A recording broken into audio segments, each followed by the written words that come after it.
Sanaan alatti suura miti amma dubbiin jechuudha. Suura namaa bakka nama barbaadee fiduu dandeessaa, edit gochuu dandeessaa. Isa kana miti jechuudha dubbiin kan barbaachisu. Namni tokko du'e taanaan fakkeenyaaf ganduma keessattiyyuu uummata hin baranne keessattiyyuu baadiyyaa keessatti namni tokko gaafa du'e iddirii irratti himama. Abaluu guyyaa akkanaa du'e guyyaa akkanaa awwaallamee jedheeti iddiriin iyyuu akkasanitti wal beeka jechuudha. Namni afoosha hin beekne hin jirtan jechuudha baadiyyaa keessatti. Biyya seerri jiru biyya kaameraan jiru kana keessatti dhiisatooyi. Kanaaf dookimantii dhugaa ta'e maqaa kashiitiin kan barreeffame ka chaappaa waajjira poolisii fi chaappaa hospitaalaa qabu kan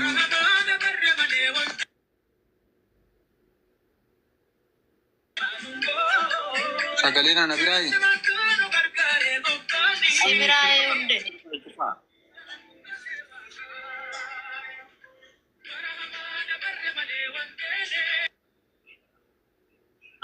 Hunde biraa natti fakkaata. Ani kan jedhu yeroo baay'ee wallaalummaan akkasii kun eessaa dhufeedha. Namni tokko yoo waa ta'e amma akkuma hundeen jedhe san wanti dokumentii ta'e poolis isteeshinii irraa Muutii nurraa qabsiisnee eenyu ka sagalee nurratti bane kana. Muutii nurraa qaba. eenyudha namni kan sirba Sagalee eenyu biraa muutii qaba. hundee suma bira jira si bira.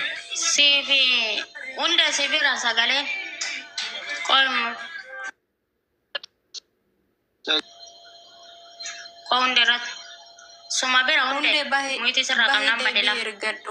Hunde si bira sagaleen okabu ideebi. Waa'ee baay'ee adeemu. Ilaala guyyaa meeqa hayyaantu yeroo nuti gargaarsa adii firoomsa laa odoo nuti gargaarsa adiin eegalini reeffa argina jedhanii birrii walitti guuruu eegalan. Reeffi ija hatta artisti Tufaa Wadaajotirra viidiyoo hojjetee jira. Micooyoon akkitti micooyoon duute fuula miidiyaatiin tolu jedhee birrii wanni hojjetee jira viidiyoo jechuudha. Jala galtanii ilaaluu dandeessan artisti Tufaa Wadaajoo jala. Maali akkami jennaan reeffa micayyoo arginee jirra dhiiga keenyatu qaama keenya keessa faca'ee ija namaatitti hin toluu jedhan. Akkamitti reeffa kana sin argitanii nuti arguu hin dandeenye jennaan lakki hin miidhamtu maal taatodhan hayye reeffa kana yoo hin argin sumuuniin guurramu kun maali reeffa yoo odoo argine maal reeffa nasaa hin baasitu galchaa jennaan kalee sanatti ergan dhugaa rabbii kalee sanatti ergan barreeffamni nani jalatti deebise maal noo tun ishii mitin jedheen dhugaa rabbii fuula ishii guutuu odoo argitanii micayyoon nama guddoo maartaan tun nama guddoodha ishii naati kaarruu tuni nama guddoodha reeffi akka barbaadettu jijjiiramu dhiiroo arginee beenna reeffas nuti horii miti yookiin hoolaa miti no tuni ishii miti jennaan dhugaa waaqayyo ishuma naan jette intalli naa ergite dhugaa waaqayyo naan jette laa miiseejiin kiyyaaf shiin jira akkan argine achi sin ergine asi sin ergine fuudhee maatii mucaa maatii ishiititti ergee fira ishiititti ergee waan kana itti amantanii jirtanii mee garaagarummaa waan kanaa hubattanii ilaaltanii jennaan ilaallee jirra. Mubaarak maali jennaani maallaqa ijoollee maatiin itti naa gargaaramanii usi ati naan jedhe. Kan baay'isee eessa reeffi jennaani qooyi maallaqni haa guurramu maatiin itti naa gargaara maatii gargaaramuu yoo barbaachise nutu gargaarata maatii. Iftoominaan maal ta'e maatiin kun maaliif gargaarsi barbaachise maatii kan hin gargaarana hin gargaarsifanna garuu akkanatti gowwoomsa akkanaatiin hin barbaanne. Ofiin boontuu nan xumuradhaani galatoomi. Kanaaf ani wanti jechuu barbaadu namoonni tokko calliftanii itti duuchaa tarii namni tokko micayyoo ishii kanas afaan faallaa haasofteedhanii namicha isa sanis immoo dhugaa haasoftii jettanii warri haasoftanii. Ani dhugaa baay'ee waan na suruduu waggaan dubbaddu baay'ee keessa koona jeeqatii nan dubbadda imooshinaali taa'e. Akkuma nama calqaba isinii kaasudha yaalee namni tokko gaafa du'u dirqama dookimantiidhaan kaawwamaa jechuudha. Faayilli nama tokko dhiiroo biyya baratte keessa dhiisatoo baadiyyaattu faayilli namaa guyyaa namni du'u tokko lafa kaawwamee jira. Kanaaf iyyuu Mubaarak illee faayila kana nuuf haa dhiyeessu. Faayila sana erga nuu dhiyeesseen booda wanta hundumayyuu waan seerarra jirtu tokko dookimantii beektaa faayilaan gaafa kaan suura gaafa reeffi tokko gaafa du'eetoo gara kutaa reeffatti galu dookimantiin namni kun du'eera bakka namni du'an ta'an taa'e jechuudha. Faayilli kun achi keessaa ba'ee suura ka'ullee ni danda'ama. Waajjirri poolisii illee ibsa kennuu ni danda'anii jechuudha. Yoo maalta yoo karaa seeraa gaafatan yoo ammaatumaa numa beekaa numatu maalidha jedhanii qilleessa irratti nolollee jechuudha. Kanaafiyyuu karaa seera ta'een dhugaadhaa yoo jedhe immoo waraqaa dookimantii seeraa sanii kachaappaa qabu kachaappaa poolisii ofirraa qabu kachaappaa mana yaalaa ofirraa qabu nuufaa fiduu jechuu barbaada. Galatoomaayii kanumaatiin jechuu barbaada. Burjaaja'uun waan qilleessa irratti callisanii haasa'uun waan dhugaa tokko naman dubbisu yookaan dhugaa naman taasisu yookaan immoo sobduu naman taasisu.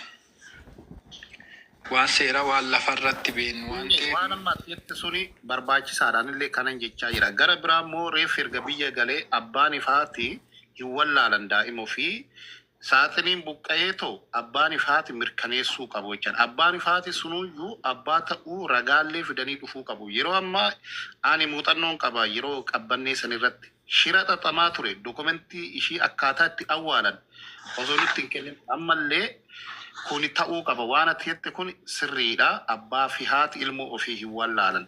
Garuu namoonni kun sobaan nama biraatiin daldallaani akka itti gaafataman kana beekuu qabu jechaadha. Eenyudha bakka bu'aa nama biyya Saudi Arabiyaa keessatti reeffa ishii galchuufam bakka uummata fudhate namni beektan maqaan isaa eenyudha?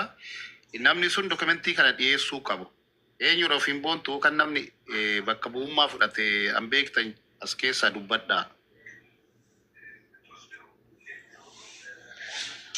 Reeffa Maartaa ijoolletti erganii riyaala Suudii riyaala 16,000 gaafatamne reeffa galchuudha. Reeffa guuraa jedhanii reeffa Maartaatti erguu malee nama bakka bu'ummaa fudhates eenyu akka bakka buusanis hin beeknu nuti. Garuu amma shoortii dubbii maatiin Maartaa ni dhufu. Maatiin Maartaa dhufanii maaliif akka reeffa Maartaatiin Mubaarak Musammaa daldalaa jiru hin gaafatu. Bas shoortii dubbii jechuudha. Akkaawuntiin sun immoo akkaawuntii bojaa xaafa fi wanni maqaa wantiitiin badan haadha baay'iseetii jedhan kan maal beennaa miti nuti haadha taate jinni jaankaa taate maalitti beennaa miti. Akkaawuntiin sun hin to'atama seeranii warri akkaawuntii kana fuutanii miidiyaarra walii gadi ooftanii ittiin kadhattanirree hin to'atamtu seeranii gaafa san eessa akka sillitti allaalla. Bas eessa seentu gaafa san reeffa namaa reeffa tiyya jedhanii ittiin kadhachuun reeffa micootiyyaa jedhanii ittiin maallaqa funaannachuun yakka. Dhugaa rabbi. Odeeffannoo Yakka guddaa hin taaqoo keeti. Poolisiidhaan informeeshinii kenninee wanti kun bee wanjala guddaadha. Jechuun ani waan baay'ee barbaadne. Akkaawuntiin sun seeraan to'atamuu qaba roobalee. Siifan erga keessan. Reeffi kun immoo nuti kan barbaannu reeffa mana yaalatii miti. Aspaaltii daaritti moo aspaaltii gubbaatti moo eechatti konkolaataa sun konkolaatatti bu'eeti moo manatti bu'eeti moo dhagaatti bu'eeti moo ofii fireemiin galabbaxameeti moo akkam akka ta'e san barbaanna nuti malee reeffuma abbaa arganii fidanii reeffa keeti jedhanii warra asirratti fidanii boochisanii ittiin kadhachuun kun seeran ala dhugaa rabbi waaqa seeran ala yidabbiraan baay'ee seenee sadatte yoo jiraatte jiraashii yoo duute du'aashii eessa dhaqee jennaan Maartaadhaan kadhattu. Eessa dhaqxe baay'ee seeniin jedhee baran. Baay'ee seenuu duute reeffi ishii mul'anne hangarraa mul'ate jettanii tas baastanii. Roobalee siifan erga keessan reeffa Maartaa jechuudha. Namni konkolaataadhaan du'e fuulli immoo coccooqama kana laal fuulli micayyoo waan mastaawutii wayii irratti caccabe faqqoomee inboksiidhaan as erguu danda'a keessa seenee hin danda'u na fakkaata.